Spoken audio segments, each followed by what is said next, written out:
అప్పుల బాధలు వెంటాడుతున్నాయా? అయితే 6 JVR వారి జాతిరత్నాలు ధరించండి. నమస్తే అండి. మనం టీవీ ప్రేక్షకులకు నమస్తే అండి. ముఖ్యంగా ఇవాళ మిథున్ రెడ్డి గారి బెయిల్ అంశం వచ్చేసి గౌరవ సుప్రీంకోర్టు ధర్మాసనం ద్విసభ్య ధర్మాసనం జేబీ పార్దీవాలా అండ్ జస్టిస్ గౌరవ జస్టిస్ ఆర్ మహదేవన్ గారి నేతృత్వంలో బెంచ్కి వచ్చిందండి.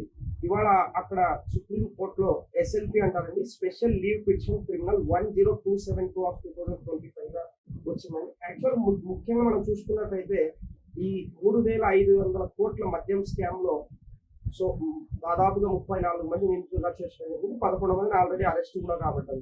మిగతాగా A4 గా గౌరవ ఎంపీ మిథున్ రెడ్డి గారు ఉన్నారు. సో ఆయన మొదటిగా మేలో అనుకుంటారండి గౌరవ హైకోర్టు ధర్మాసనాన్ని వారు అప్రోచ్ అవ్వడం జరిగింది. అప్పుడు అప్రోచ్ అయినప్పుడు సో హైకోర్టు కూడా వై యు ఆర్ అండర్ మీరు అప్లికేషన్స్ ఎందుకున్నారు అని చెప్పేసి సో క్లియర్ గా ఆర్డర్ లో పేర్కొనడం జరిగింది. వాళ్ళు దాన్ని తీసుకుంటూ మళ్ళా గౌరవ సుప్రీంకోర్టు ధర్మాసనానికి వెళ్ళారు.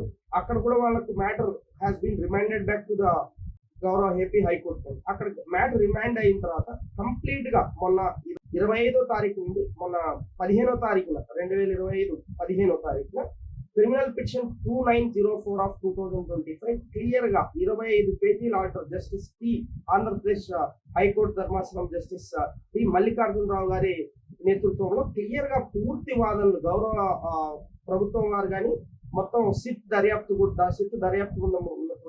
బృందం వారు కూడా ప్రాసిక్యూషన్ వారు పూర్తిగా మనీ ట్రయల్ ఎలా జరిగింది, అప్పటికి ఇప్పటికి ఏం జరిగాయి, పూర్తి ఆధారాలతో పిటిషన్ డిస్మిస్ అవ్వడం జరిగింది. తర్వాత వారు ఆ 25వ తారీఖు తర్వాత చూసుకున్నట్టయితే వారికి వెంటనే సీసీ దొరకదు. కాబట్టి ఇవాళ కూడా మీరు చూసుకున్నట్టయితే IA 16221 ఆఫ్ 2025 గా ఈ స్పెషల్ క్రిమినల్ పిటిషన్ 10272 ఆఫ్ 2025 ఇవాళ గౌరవ సుప్రీంకోర్టు ద్విసభ్య ధర్మాసనంతో కూడిన గౌరవ టిపి పార్తా వారు కానీ గౌరవ ఆర్ మహదేవన్ గారి నేతృత్వంలో ఇవాళ 62 ఐటమ్ గా 9వ కోర్టులో బెంచ్ కావడం జరిగింది. రావడంతో అభిషేక్ మను సింగ్ గారు దీని తరఫున మన ఎంపీ మిథున్ రెడ్డి గారి తరఫున వాదనలు వినిపించడం స్టార్ట్ అయింది. వాదనలు వినిపించి కొద్దిసేపటికే పూర్తిగా ఈ విషయం తమకు తెలుసునని బెయిల్ డిస్మిస్ చేస్తున్నామని, ఇంకా ఆ ఏపీ ప్రభుత్వం తరఫున ముకుల్ రోహిత్ గారు ఇంకా తమ వాదనలు స్టార్ట్ చేయకముందే this petition is not maintainable అనేస్తూ ఈ స్పెషల్ లీవ్ పిటిషన్ మెయింటైనబిలిటీనే లేదు అని చెప్పేస్తూ పూర్తిగా చెప్పడం జరిగింది. ఇక ఆ తర్వాత వారి తరఫున అభిషేక్ మను సింగ్ గారు అట్లీస్ట్ మాకు వారం రోజుల సమయం అన్నా కావాలి, ఇంకా మాకు ఆ వారం రోజుల సమయమైనా ఇవ్వండి, మేము వెళ్ళి మేమే అపీర్ అవుతాము బిఫోర్ సిట్ అని కోరితే కూడా అసలు దీని మెయింటైనబిలిటీ లేదు, మీరు ఇలాంటి అడగడం మంచిది కాదని వెంటనే పిటిషన్ డిస్మిస్ అని వెంటనే జస్ట్ నిమిషాల్లోనే పిటిషన్ డిస్మిస్ చేయడం జరిగింది. ముఖ్యంగా మనం ఇక్కడ చూసుకున్నట్టయితే దీనికి ముఖ్యమైన కారణాలు ఏమి అంటే anticipatory pre arrest bail is a right for everyone. ఎవరి మీదైనా ఆరోపణలు రావచ్చు. సో దాని గురించి ఆల్రెడీ ఇప్పుడు ప్రాసిక్యూషన్ వారు కంప్లీట్ గా ఇది 3500 కోట్ల స్కాము. ఎందుకంటే ముఖ్యంగా మనం చూసుకున్నట్టయితే వారు ఆల్రెడీ మన లో ఇక్కడ హైకోర్టులోనే వారు 482 BNSS ప్రకారం క్రైమ్ నంబర్ 21 గా ఇది రిజిస్టర్ అయ్యి 21 ఆఫ్ 2024 మంగళగిరిలో 420, 409, 120B ప్రకారం అప్పట్లో లాస్ట్ ఇయర్ ఈ కేసు నమోదు కావడం జరిగింది. CID SIT separate CID police station లో సిట్ వారు. ఆ తర్వాత ఇన్వెస్టిగేషన్ జరిగేటప్పుడు కూడా section 7A 13(1)B 13(2) of prevention of corruption act కూడా చేర్చడం జరిగింది. ఇవన్నీ చేర్చిన తర్వాత మరి ఒక మెమో వేసి అది 2022/4/2025 మెమో వేసి యాడ్ చేయడం జరిగింది. ముఖ్యంగా ఇప్పుడు మనకు ఇంకొక విషయం కూడా తెలుసుకోవాలనుకోవాలి. చాలా మంది ఇదేదో ప్రభుత్వం వారే కక్ష సాధింపు చర్యగా చేస్తున్నారనడం చాలా తప్పండి. ఎందుకంటే ఇది కోర్టుకి విన్నవించిన విషయం, కోర్టు ఆర్డర్ లో ఉన్నదే. What is the point of order in the court? That's what I'm reading. Y Venkateswararao Srinivas submitted representation. Y Venkateswararao Srinivas అని ఆయన ఇర్రెగ్యులారిటీస్ జరిగాయి APSPDCL లో, చాలా దీంట్లో ఇర్రెగ్యులారిటీస్ జరిగాయి అనేసి ఒక రిప్రజెంటేషన్ ఇవ్వడం జరిగింది. అక్టోబర్ 2019, మార్చ్ 2024 క్రమంలో చాలా ఇర్రెగ్యులారిటీస్ జరిగాయి, ఆ మధ్యంలో పెద్ద అవకతవకలు జరిగాయని ఒక రిప్రజెంటేషన్ ఇవ్వడం జరిగింది. ఆ రిప్రజెంటేషన్ బేస్ చేస్తూ అప్పుడున్న MD గారు, APSP MD గారు ఇప్పుడున్న వాడు వెంటనే ఒక కమిటీ ఫామ్ చేయడం జరిగిందండి. దీంట్లో ఏం జరిగింది? ఆ కమిటీలో ఉన్న వాళ్ళు కూడా మొత్తంగా ప్రాథమికంగా ఆధారాలు సేకరిస్తూ టోటల్‌గా అక్కడ ఏం జరిగిందంటే ఒక మెమో ఏస్తూ అక్కడ వాళ్ళు హైలైట్ చేశారండి. ఇర్రెగ్యులారిటీస్ ఏం జరిగాయి అక్కడ అని మెమో రూపంలో వాళ్ళు వేయడం జరిగింది. ముఖ్యంగా ఇక్కడ మీరు చూసుకున్నట్టయితే ఇక్కడ 3 అంశాలు మీద మెయిన్‌గా ఈ మద్యం కుంభకోణం మీద ప్రాసిక్యూషన్ వారి వాదనలు హైకోర్టులో కూడా వినిపించడం జరిగింది. అదే విషయం వాళ్ళు వినిపించడానికి కూడా రెడీగా ఉన్నారు. పిటిషన్ డిస్మిస్ అయిందండి. ఇక్కడ ఏంటంటే సప్రెషన్ ఆఫ్ ఓఎఫ్ఎస్ అంటారండి. ఫర్ ఎవర్ ఆడియన్స్ కోసం నేను చెప్పేది ఆర్డర్ ఫర్ సప్లై అంటారు. ఆర్డర్ ఫర్ సప్లై అంటే ఇక్కడ ఏంటంటే ఒక బ్రాండ్ ఉంటుంది. ఏదో ఒక మద్యంలో చాలా రకరకాల మద్యాల్లో ఉంటాయండి వైన్స్ లో. సో ఏదో ఒక బ్రాండ్ ఉంటుంది. సమ్ ఎక్స్ అనే బ్రాండ్ ఉంటుంది. ఆ ఎక్స్ అనే బ్రాండ్ 10 బాటిల్ అమ్ముడుపోతే ఆ 10 బాటిల్ అమ్ముడుపోయినప్పుడు కంపల్సరీగా ఆటోమేటిక్ గా 10 అమ్ముడుపోయాయి అన్న విషయం మనకు ఆటోమేషన్ సిస్టమ్ లో ఆ 10కే మళ్ళా వారికే కంపెనీకి ఆర్డర్ పెట్టడం జరిగేది. ఎక్స్ అనే బ్రాండ్ వై అనే కంపెనీది అనుకోండి. సపోజ్ ఇక్కడ అది ఆటోమేషన్ ద్వారా తెలిసేది. ఇప్పుడు ఏం చేశారు? ఆటోమేషన్ ద్వారా చేస్తే అదే కంపల్సరీ రావాలి, వీళ్ళు అనుకున్న బ్రాండ్లు ఇవ్వలేరు అని చెప్పేసి అనేసి కొత్త బ్రాండ్ మార్కెట్ లో తెస్తూ ఉన్న బ్రాండ్ అంతా ఇది చేయడానికి మాన్యువల్ సిస్టమ్ వాళ్ళు అంటే ఆర్డర్ ఫర్ సప్లై అనే ఆటోమేషన్ సిస్టమ్ ఓఎఫ్ఎస్ అంటారు. కేసు అంతా దీని మీదే ఉందండి. ఓఎఫ్ఎస్ అంటారు దీన్ని, ఆర్డర్ ఫర్ సప్లై. సో దీన్ని ఆ పద్ధతి తీసేసి వారు ఏం తెచ్చారు? మాన్యువల్ విధానాన్ని స్టార్ట్ చేయడం. దాని ద్వారా వారు అనుకున్న బ్రాండ్లే ఏదైతే డిసపియరెన్స్ ఆఫ్ సమ్ బ్రాండ్స్, కొన్ని బ్రాండ్స్ ని అసలు మార్కెట్ లో లేనట్టుగా చూడటానికి వాళ్ళు ఒక కాలం కూడా ప్రాసిక్యూషన్ వారు వేసి డిఫెన్స్ వాదనలు కంప్లీట్ గా హైకోర్టు ముందు కూడా గౌరవ హైకోర్టు ధర్మాసనం మీద ఉంచడం జరిగింది. అక్కడ ముఖ్యంగా ఆర్డర్ ఫర్ సప్లైలో ఓవర్ టైం చేయడం, కొన్ని బ్రాండ్స్ ని మార్కెట్ లో లేకుండా చేయడం, అప్పట్లో మద్యం బ్రాండ్స్ ని. ఇంకొకటి ఏంటంటే అప్రాక్సిమేట్లీ 3,200 కోట్లు వీళ్ళు మ్యానిపులేట్ చేశారు ఆర్డర్స్ ని. అంటే మెయిన్ ఈ మద్యానికి సంబంధించిన కంపెనీకి సంబంధించిన ఆర్డర్స్ ఎలా చేశారు అనేసి 2018-19లో ఎంత క్వాంటిటీ అమ్ముడుపోయింది, 2023-24లో ఎంత క్వాంటిటీ అమ్ముడుపోయింది. మెక్డవెల్ బ్రాందీ 22,73,086 యూనిట్లు అప్పుడు అమ్ముడుపోతే ఇక్కడ ఓన్లీ 5 యూనిట్లే అమ్ముడుపోయింది. ఇంపీరియల్ బ్లూ విస్కీ 20,21,955 యూనిట్లు అప్పుడు అమ్ముడుపోతే కేవలం 7 అమ్ముడుపోయింది. కింగ్ ఫిషర్ బీర్ చూసుకున్నట్టయితే 1,47,47,566 యూనిట్లు అమ్ముడుపోతే ఇక్కడ కేవలం 11 లక్షలే అమ్ముడుపోయింది 23-24 సంవత్సరంలో.